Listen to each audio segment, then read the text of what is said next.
Banaza is a good-for-nothing pathetic loser who pretends to be a nice guy. His entire life changes when he gets teleported to another world where he gets treated like trash for being weak. But things take a turn for the good when he comes across a demon with massive melons. In the royal capital Paluma, the demi-humans are subject to hard labor by humans, but our MC Banaza is different, as he treats them equally and even pays them for their work. The demi-humans refuse to accept the payment, but being a goody two-shoes, Banaza insists that they take the payment and have lunch. Seeing all this, the capitalist traders from America call him a hypocrite, which makes Banaza wonder why can't they all live in harmony. Banaza is suddenly whisked into another realm, surrounded by priests and a man who welcomes him to the magical kingdom of Clyrode and refers to him as a hero candidate. Banaza is perplexed as the man continues to explain that he has been sent to safeguard their kingdom from the Dark Army. He is then asked to place his hand on an orb that'll determine his magical energy. As soon as his skills get appraised, they realize that Banaza is just a pathetic loser who has no divine revelation. Just then, another guy is summoned from some other world, and that edgy guy turns out to be insanely overpowered. Seeing this, the demi-humans and all the priests start simping over him. After this, the ugly king of this kingdom declares the other guy as the hero, and Banaza is informed that he cannot return to his kingdom because the gate that was used to summon him is closed. They also grant him special permission to stay in the Delaveza forest. On his way to the forest, Banaza questions the demi-human escorting him, asking him some questions regarding this world, but he gets completely ignored, just as my crush ignores me. He then asks the demi-human whether he has a slave contract with the king. In answer, the gentleman laughs and discloses that humans and demi-humans coexist in this realm. He then tells Banaza to bottle it and closes the door. Later, as they approach the jungle, the demi-human tosses him a little sack and urges him to get out if he wants to survive. After this, Banaza brings out a sword from the pouch and comments on how worn out it actually looks. Just then, he comes across slimes. As he gets rid of them, he reaches level 2, and all his stats also level up. Being dumb, Banaza fails to recognize the infinity symbol in front of his stats, and he still believes that he's a pathetic loser. He also activates the voice instruction because he is a pathetic loner. The voice warns him that the sack contains a locator and another enchantment that draws creatures. This convinces him that the Trash King wants him to die. Following that, as he prepares to enter the woodland, the voice informs him that it is extensively contaminated with malachium, a liquid and a gas generated by demons. The speaker then asks whether he wants to purify the entire forest, and Banaza immediately agrees. Meanwhile, the princess of the kingdom confronts her good-for-nothing father for sending Banaza to Delaveza forest. According to her, it was their fault for summoning Banaza into this world, but the king doesn't accept his mistake and calls Banaza trash. Just then, a guy appears in front of him and reports that ultimate holy magic spell has been cast. Hearing this, the king believes that the hero must have cast the spell and gets overjoyed. However, the guy further reveals that the spell was actually cast in the forest, where they sent Banaza. Meanwhile, Banaza uses the special talent Shapeshift to change his appearance so he may enter town. While selecting a gender, he picks female and transforms into a beauty with enormous melons, but soon reverses his decision. This time, he matures into a stud. It's high time he makes his way to Castletown now that he has changed his look. The voice proposes utilizing teleportation to move instantly, which Banaza agrees to. Upon reaching the town, he heads towards the guild, where he's informed about everything related to being an adventurer. Since he cannot register himself as Banaza, he registers himself as Fleo, which is actually his old dog's name. After this, as he is looking for some random jobs, he notices a girl urging people to escort her to the Delaveza forest, but gets refused by everyone. Seeing this, Banaza approaches her and offers to escort her. As they are conversing, he accidentally utters teleportation magic, which shocks the entire guild. Just then, some other adventurers appear at the spot and label him as a child trafficker for lying about using teleportation magic. To clear his name, Banaza urges them to accompany him, to which they agree. With this, he casts the teleportation magic and teleports all of them to the forest. This makes them wonder if he's not your average loser, but a high-level mage. They also apologize for their rude behavior. Meanwhile, the little girl is shocked over the fact that the forest is not actually covered in malachium anymore. This makes the other women realize that this girl is actually a demon and threaten her to reveal her true identity. The girl takes their insult to heart and transforms into a massive wolf demon named Fenris. She was instructed by her brother to scout the enemy and gather the prey. The adventurers, on the other hand, were not expecting such a high-caliber demon to appear there. However, much to the demon's surprise,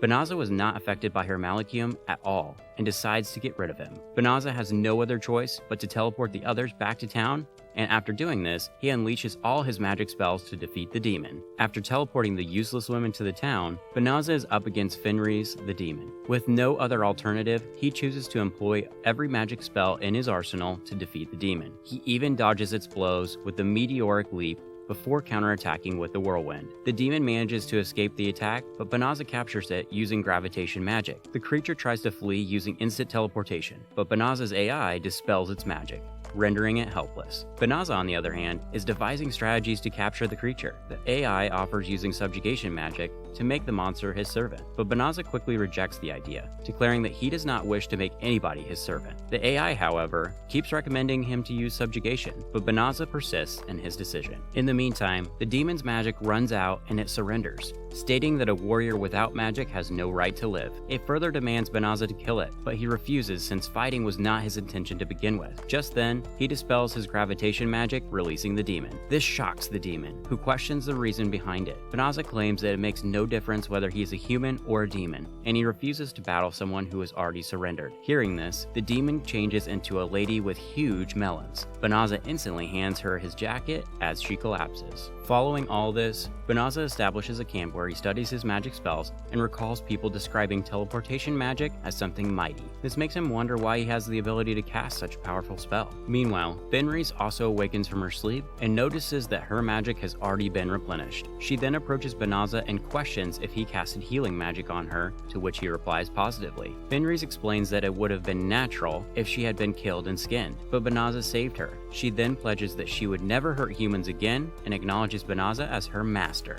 Banaza, on the other hand, refuses to be called her master, but Fenris persists, stating that she can carry his stuff or even become his slave. Banaza refuses all these options, but after seeing Fenris bawling her eyes out, he allows her to accompany him. Following this, Banaza reveals everything about his past and how he was summoned as a pathetic loser. Even after hearing all this, Fenris vows to stay beside him. Meanwhile, the hero's entire army got wiped out by some magic beasts, and the hero blames it all on the knights. The ugly king, however, doesn't trust and questions his knight about this. The knight tells him that Hero pissed his pants after witnessing some monsters and abandoned his army. On his way to his room, the useless hero cannot figure out the reason his stats aren't increasing. Just as he is stressing about it, another woman with massive melons appears out of nowhere and accompanies the hero to his room. Amidst all this, Banaza takes Fenris to the town and decides to get her registered with the Adventurers Guild. As they are venturing through the town, a trader mistakes them for a couple, and Banaza deems that this is a good strategy to avoid misunderstandings. This makes Fenris insanely happy, since she always wanted a husband like Banaza. Upon reaching the guild, Banaza gets Fenris registered as Riz. Just then, the guild makes an emergency announcement regarding an urgent request to get rid of the Psycho Bears heading towards the town. Fenris suggests that they participate in this request, but Banaza refuses, stating that he is way too weak. With no other option left, Fenris decides to defeat them by herself to prove that Banaza is overpowered as hell. With this, they teleport to the location where the Psycho Bears were last spotted. Fenris is confident that she can defeat them alone, but Banaza still accompanies her, stating that he cannot leave her alone. Hearing this, Fenris comments that they can even defeat the Demon Lord if they're together. Just then, they hear some women screaming and rushes towards them, only to come across those useless adventurers from before. Seeing this, Fenris suggests that they leave them behind, but being a goody two-shoes,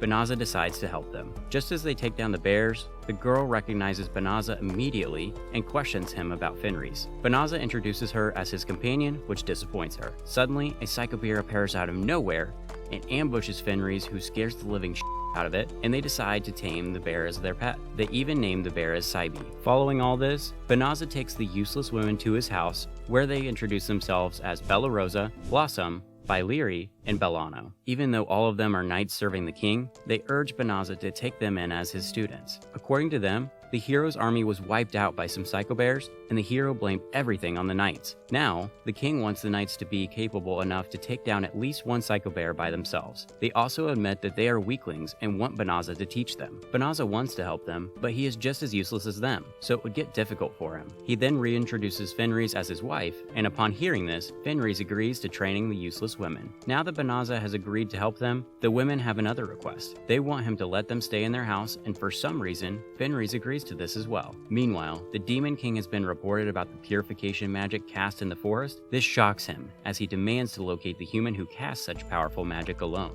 My man Banaza wakes up to Fenris staring at his face, which shocks him, and he questions the reason behind it. Fenris reminds him that they're a married couple and are supposed to stay in the same room. Banaza remembers that Fenris was prepared to get laid last night, but he refused her polite offering, stating that they should get officially married first. He then offers to sleep in the living room, but Fenris asserts that Bella Rosa and the others would suspect affect their relationship. With no other option left, both of them have to sleep in the same room. In the present, as Fenris is helping Banazza get undressed, Bella Rosa appears out of nowhere and misinterprets this situation. Following this, Bella Rosa and the others go up against a Psycho Bear and get absolutely folded. This makes Banazza realize that they are just as useless as Aqua. Banazza then allotted them a room to stay in, and they shamelessly accepted his offer. Just then, Fenris calls them for dinner, and much to their surprise, she has prepared some raw meat for them. Seeing all this, Banazza suggests that it would be better if she cooked the meat, but Fenris fails to comprehend the reason behind it. Realizing that he is surrounded by useless brats, Banazza decides to prepare dinner himself, to which Bella Rosa offers to help. Fenris, on the other hand, was a bit hesitant to try cooked meat, but after taking a bite, she fell in love with it. The following day, Banazza and Fenris take all the Psycho Bears they had captured to the Adventurers Guild, which shocks them as they fail to comprehend how a single individual can capture such mighty numbers. The adventurers inside the guild are also talking behind his back, because they have nothing better to do. Fenris then seeks consent for venturing into the town since they still have some time before the assessment. Just then, a guy named Leolith approaches Banazza and introduces himself, revealing that he wants to discuss something with him. As Banazza follows him into a room, Fenris also leaves the guild to learn cooking from someone in town. Leolith tells him that his fame has spread across the country, and after hearing about his accomplishments, the king wants him to serve under the hero. They will also grant him honorary knight status, and even though the guild doesn't want someone like him to leave, they want him to save their sorry ass. He takes a second to think, and Banazza concludes that he has no reason to fight those demons and refuses their offer. With this, he leaves the guild and comes across Fenris, who is all worn out. This makes him wonder if she got into a scuffle with a magic beast. Fenris laughs it off and secretly thinks that she cannot believe that cooking was that difficult as during her first class. She literally blew up the entire kitchen. Meanwhile, the useless hero is enjoying his time with some women who tell him about an adventurer who is insanely overpowered. Even though the hero is a pathetic loser, he still brags about his strength and demands to bring Banazza under him as his right-hand man. Exactly 1 month has passed after this offer, and the castle is still pestering Banazza regarding the request, to which Banazza still rejects. Meanwhile, the useless women are doing everything except training, and Bella Rosa is even seeking Banazza's attention by acting weak. Fenris, however, is not giving them a single opportunity to score their goal. With all of this going on, a mysterious person with cat ears is stalking them. Later, Fenris prepares dinner for all of them, and much to their surprise, her cooking has improved a lot. Fenris reveals that she has been taking cooking classes in the town recently, and it seems like her hard work is finally paying off. To top it all, she even made her special curry for Banazza. As this is happening, the mysterious Catwoman has recognized Fenris and is shocked to see that the most feared warrior in the Demon King's army is now cooking food for her husband. Just then, Fenris appears behind her and addresses her as Illuminous. She takes her inside and questions her regarding her actions. Illuminous reveals that she is here to investigate the area, while pondering about Banazza and Fenris' relationship. Even with her appraisal skill, she cannot read his stats. Illuminous then reveals that they have noticed some strange changes in the area, including the fact that there are magic beasts everywhere. This makes Banazza realize that his purification magic must have worked back then. This shocks Illuminous, as she realizes that Banazza is the man behind Fenris' brother Fingarl's death. Even though Fenris knew about this, she kept quiet because she believed that it was her brother's fault for being too weak. Suddenly, Bella Rosa and the others appear out of nowhere and apologize for eavesdropping. With no other option left, Illuminous challenges Banazza to a battle, only to get folded in mere seconds. Now that the matter is resolved, Banazza reveals everything to Bella Rosa and the others, stating that he kept this fact a secret because he was afraid that it might trouble them. Even though it is their moral duty to report Fenris to the castle, Bella Rosa and the others decide not to because they owe her a lot. Just then,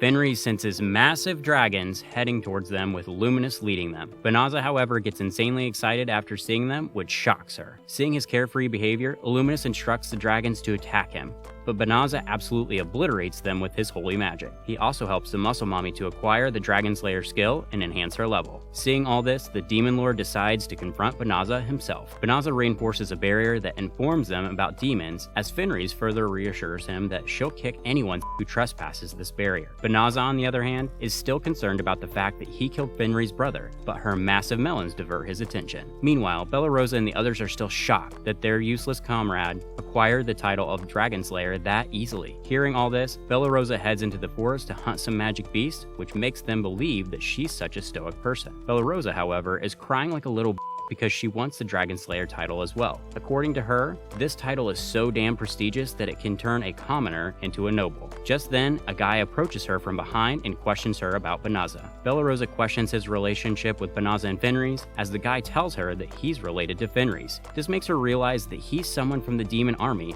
and unsheaths her sword. With no other option left, the guy decides to leave without anything and asks her to relay his message to Fenris. He also introduces himself as Gozel. Just then, Banazza and Fenris appear at the spot and question her regarding that guy. According to Banazza, Bella Rosa was actually talking to the Dark One, which shocks her, and she pisses herself. The following day, he visits them and Banazza welcomes him into their home. The Dark One is surprised to see that Banazza is able to keep his calm in front of him. Bella Rosa also confronts the Dark One and pisses herself once again. The Dark One instructs her to sit beside him as they have some tea. Without wasting any time, the Dark One offers Banazza to join his ranks and defeat the humans who politely refuse his offer, stating that he doesn't know anything about this world and doesn't want to fight. The Dark One then explains the past and tells him that this war has been going on for 500 years. He further tells him that the first Dark One was a reincarnate from another world and was rejected by the humans of that time. According to him, demons accepted that outsider, and this led to an all-out war between them. Amidst all this, Bella Rosa is reconsidering her past decisions. In response to this,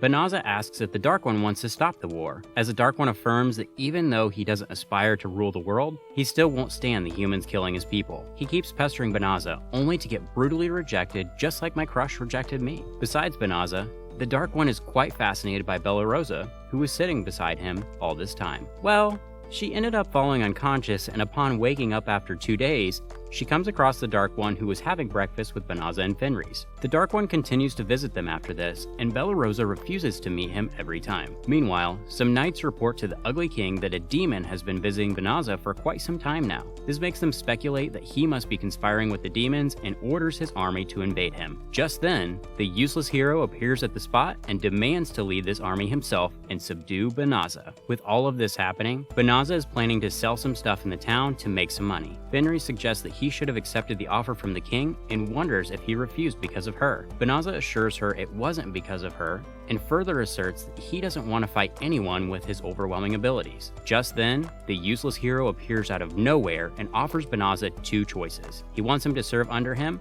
and become a knight, otherwise he will subjugate him for conspiring against the kingdom. The hero is quite delusional and thinks he's some kind of big shot, but Banazza brutally rejects his offer. The wannabe, Kirito, keeps pestering him, and with no other option left, Banazza decides to pack his stuff and leave this place. He uses teleportation magic and teleports his entire home to a different place. This shocks the hero and his army, since they haven't witnessed teleportation magic utilized over such a large scale. In the meantime, the Dark One also appears at the spot, and a random NPC recognizes him as the demon who has been visiting Banazza. Seeing that Banazza's home is entirely gone, the Dark One gets enraged and instructs his entire army to invade the kingdom. Seeing all this, the hero pisses his pants and escapes. In the meantime, Banazza and the others have established their new home at a place far away from the royal capital. You know how this goes by now. Make sure to like and subscribe. It truly does help us out. And subscribing helps you so that you don't miss out on anything.